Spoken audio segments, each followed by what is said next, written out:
you have a relationship to this tree, and you have a relationship to this tree. You helped me develop a relationship to it, of course, but yours was there first. But I'm really curious because we haven't talked so much about trees and about your relationship to trees, but it matters a great deal. It's even implicitly in the book title. We haven't mentioned it yet. But what have trees taught you, Catherine, and why does it matter? I mean, it's a very specific question, but also in some ways, it brings it back to the question of who are our teachers? Where do we turn to for guidance, for counsel, for wisdom even? So the question of trees, I'd really like to touch on with you because I know it is one of our favorite conversation topics. And please. Well, I couldn't predict what questions you were going to ask me. And I haven't asked them, just so you know. So this is interesting. First of all, to explain what you said about the title, my publisher created the title Transformative Ecological Education. And I was very pleased with it because we were talking about ecological education, and no, that's not it. And then the word transformative was exactly what I was getting at. But also because I went, it's TREED.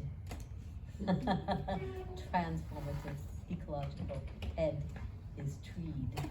And TREED means two things, right? It means you could be up a tree, like a cat is treed, but it also means forested.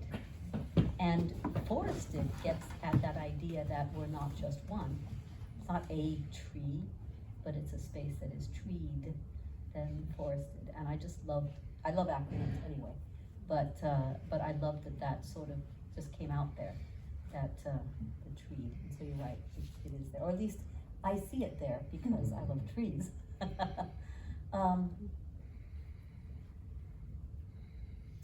So it's very interesting. I have to go back to my master's because when I was working on my master's, which was narrative analysis of teachers' journeys toward ecological awareness, someone asked me, she's actually a secretary in the high school, she said to me, well, how did you develop your ecological awareness?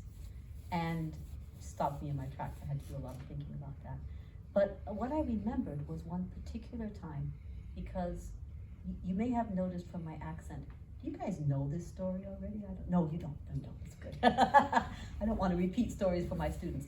But you may have noticed from my accent that I was born in New York City.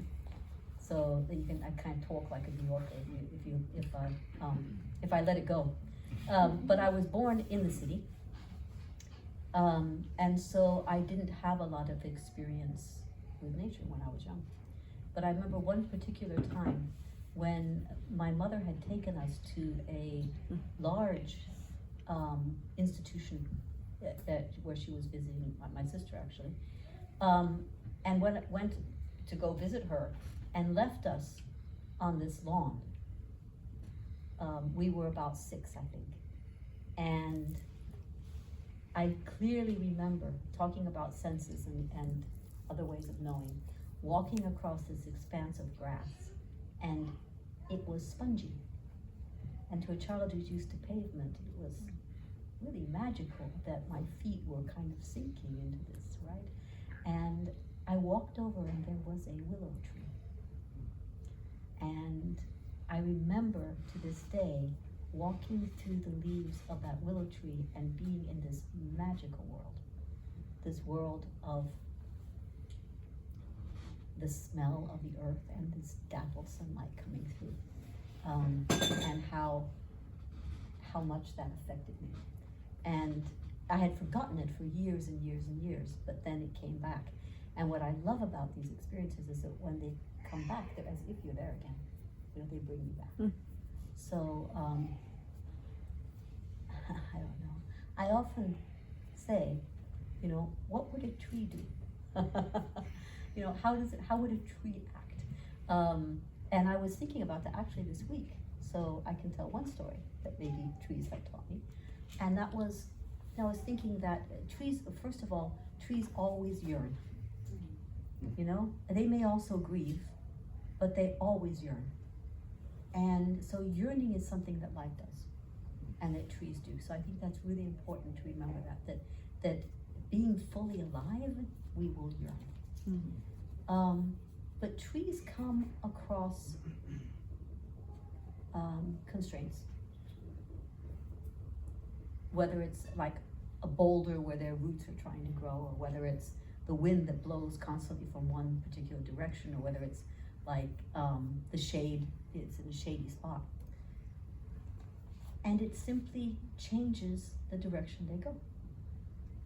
Doesn't mean they don't grow, you know, or they may grow more slowly, but they're constantly seeking out the nutrients and the light that will allow them to grow more, right?